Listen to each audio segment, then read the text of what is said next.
halo semuanya, Assalamualaikum. Ketemu lagi sama gue, Dr. Rahadian Malik. Ya, udah lama ya kita nggak ketemu di media sosial karena emang gue udah lama banget nggak bikin konten. Kenapa? Karena memang ya satu, semenjak pandemi COVID ini gue udah jarang banget traveling, hampir nggak pernah lagi traveling. Jadi ya memang gue nggak mau memaksakan diri juga untuk jalan-jalan karena memang bukan saatnya tepat. Kedua, semenjak ada COVID ini juga gue sebenarnya pengen mengangkat isu-isu seputar COVID-19 ini supaya supaya masyarakat juga paham tentang COVID-19, dan harapan gue ke depannya masyarakat itu juga bisa kompak supaya pandemi cepat kelar juga gitu. Ya, tapi namanya harapan tinggal harapan ya kan. Begitu gue ikutin selama 2 minggu lebih, ya memang kondisi di lapangan nggak berjalan sesuai dengan yang kita harapkan. Pasti kalian juga udah bosan banget ngeliat berita, terus kemudian media sosial bahas seputar bagaimana kebijakan pemerintah ya kan, yang udah mulai menggalakkan PSBB, tapi itu hanya garam di media menurut gue.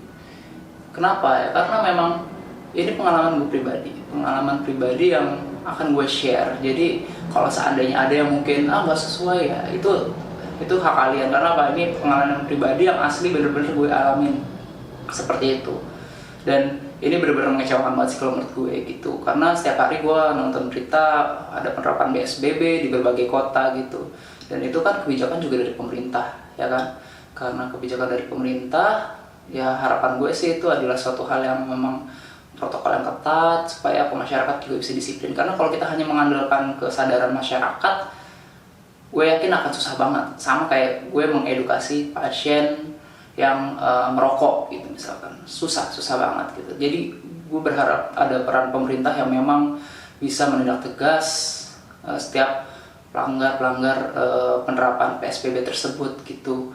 Nah, satu hal di sini memang sudah diberikan aturan ya kan seputar PSBB, yaitu misalkan kalau ingin bepergian itu hanya dibolehkan yang memiliki kepentingan tugas ya, untuk perjalanan dinas, terus kemudian menyiapkan prosedur kesehatan khusus ya, seperti misalnya rapid test atau tes swab ya kan, untuk membuktikan bahwa yang melakukan perjalanan itu adalah orang-orang yang memang kondisinya benar-benar sehat dan insya Allah terbebas dari COVID, walaupun ya mungkin pemeriksaan juga masih ada false negatifnya seperti itu.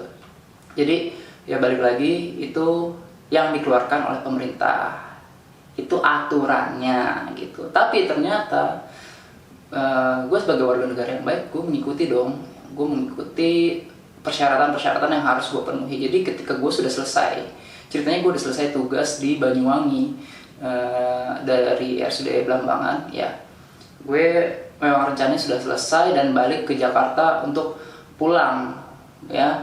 Terserah kalian mau bilang apa, mudik, pulang kampung ya kan, apa terserah ya, intinya itu. Dan gue juga tahu itu sebenarnya sebaiknya dihindari. Karena apa? Karena bisa aja kita bawa penyakit. Tapi asalkan kita mengikuti peraturan yang benar-benar sesuai dengan anjuran pemerintah, gue rasa nggak ada masalah seharusnya gitu. Jadi saat itu gue udah siapin untuk surat dinas perjalanan pulangnya, terus kemudian udah melakukan prosedur kesehatan, tes, ikut rapid test dan segala macam.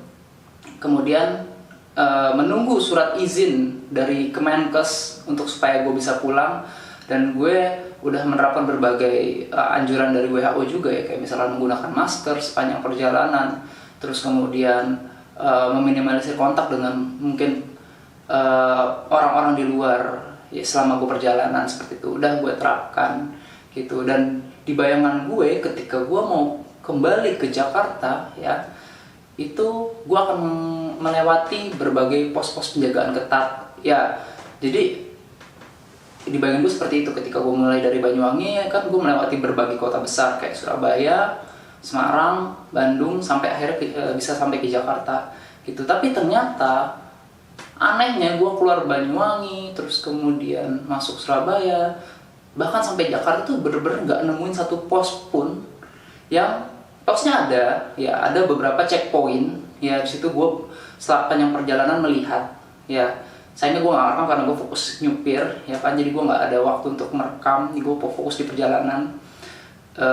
Di situ gue lihat ada beberapa checkpoint yang ada petugasnya juga sebetulnya, tapi gue nggak ada yang diberhentikan satupun, nggak ada. Jadi berlewat gitu aja udah.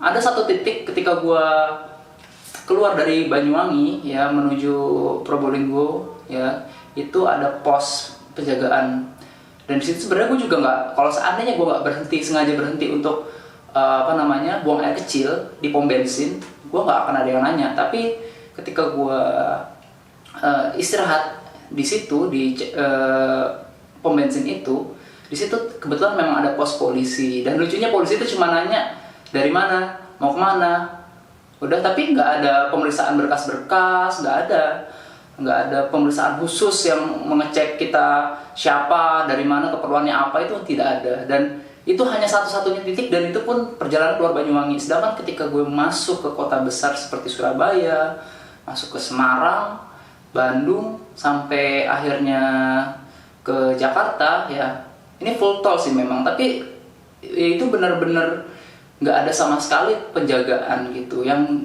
gue lihat padahal di berita itu katanya ada razia lah apa yang harus memutar balik kalau seandainya tidak sesuai prosedur gitu.